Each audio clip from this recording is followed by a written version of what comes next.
Guys, good morning to all. I hope all of you are fine. I'm also fine in this morning. So let's see another option that in our question, if there is like that word, we should understand where should we put this word in our answer.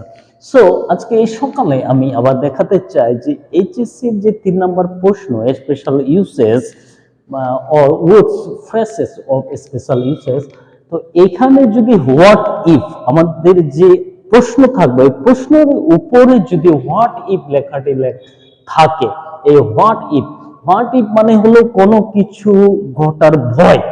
What if এর মানে হচ্ছে যে কোনো কিছু ঘটার ভয়, এর ক্ষেত্রে কিন্তু এটা ব্যবহার করতে হবে। তাহলে এইখানে দেখাচ্ছে যে হোয়াট ইফ মানে যদি, হোয়াট ইফ মানে এমন একটা বিষয় যদি না সে এরকম একটা বিষয়। তো এইরকমের ক্ষেত্রে কিন্তু হোয়াট ইফ ব্যবহার করতে হবে। একটা উদাহরণ এখানে আমি দেখাই যে সুন্দর করে বোঝানোর জন্য।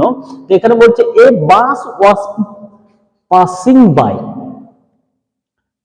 by, a bus was passing by, তাহলে একটি বাস কিন্তু পার হয়ে যাচ্ছিল। as it came near the girl, যখন সে মেয়েটির কাছাকাছি আসছিল the driver halted it, তারপরে ড্রাইভার কি করলো, সেটাকে থামিয়ে দিল। তো যদি ড্রাইভার ওইখানে না থামাতো তাহলে কি হতো এটা, তাহলে যদি এখানে বলছে হোয়াট ইফ, যদি এখানে হি উডেন, যদি সে এখানে উডেন হ্যাভ স্টপ, যদি সে এখানে না থামাতো,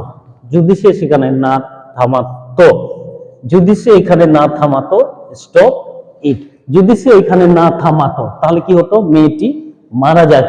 তাহলে বাস ওয়াজ পাসিং বাই, বাসটি যাচ্ছিল। as it came near the girl, যেহেতু মেয়ের কাছাকাছি চলে আসছে, the driver halted it, তারপরে ড্রাইভার কিন্তু ব্রেক মারলো। যদি ব্রেকটা না মারতো তাহলে বাসটি কিন্তু মেয়েটার উপর দিয়ে চলে যাইতো। সেই জন্য বলছে what if he wouldn't have stopped it, যদি সে না স্টপ করতো, না বন্ধ করতো, তাহলে মেয়েটি কিন্তু মারা যাইতো। এটা একটা ভয়ের বিষয়।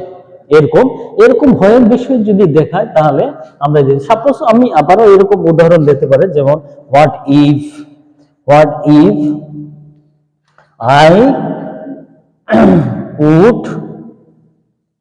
আই উড হ্যাভ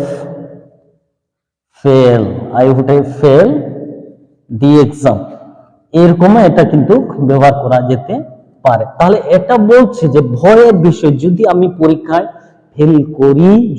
পরীক্ষায় ফেল করে থাকি এরকম বুঝাবে।